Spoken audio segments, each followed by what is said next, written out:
आप सबके लिए, अपनी जनता के लिए, और आप हमें सम्मान देते हैं। यह हमारा सौभाग्य है कि हम एक घर में जन्म लिए और आज पूरा भाषा हमारा परिवार बन गया। हम 40 परिवार के बेटे हैं, 40 परिवार का हमारा परिवार है, लेकिन मुझे लगता है कि आज 40 करोड़ जनता का बेटा हूँ मैं। भोजपुरी भाषा कम से कम 40 से 45 करोड़ बोली जाती है और वहाँ का बेटा हूँ मैं, और वहीं तक सीमित नहीं हूँ। आज भोजपुरी भाषा की हमारे कलाकार, चाहे मनोज भैया हो, चाहे कौन भैया हो, चाहे दिनेश भैया हो, रवि भैया हो, चाहे जितने भी कलाकार हमारे भोजपुरी भाषा के हैं, ये जो इतने दिग्गज हैं, इन्होंने हमेशा प्रयास किया है, कोशिश किया है। हम चीजों को बदल नहीं सकते, हम प्रयास कर सकते हैं अपने गायकी के जरिए, अपने एक्टिंग के जरिए। और जहां तक सवाल रहा लोग अश्लीलता के लिए हमें हमेशा दोषी ठहराते हैं।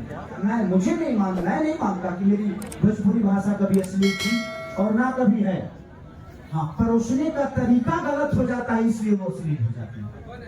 भाषा कोई गलत नहीं होता, कोई शब्द गलत नहीं होता, देखने का नजरिया गलत होता है, इसलिए वो गलत हो जाता है। मैं कई बार मंचों से बोल चुका हूँ कि हमारे साथ में चलने वाली हमारी बेटी या हमारी बहन, अब आप हमारी बेटी के नजर से उसको देख रहे हैं कि हमारी गर्लफ्रेंड के नजर से देख रहे हैं कि हमारी बहन के नजर से देख रहे हैं, वो आप पे निर्भर करता है, क्योंकि वो गंदगी आपके अंदर पली है और वो अच्छाई आपके दिमाग में पली है। भैया, एक सवाल और है कि अखिलेश कश्यप को कहीं ना कहीं खेसारी टीम का हनुमान कहा जाता है। कलम चबा गई गाना, अखिलेश कश्यप जी का दावा है कि 2025 में किसी को नहीं बजने देंगे।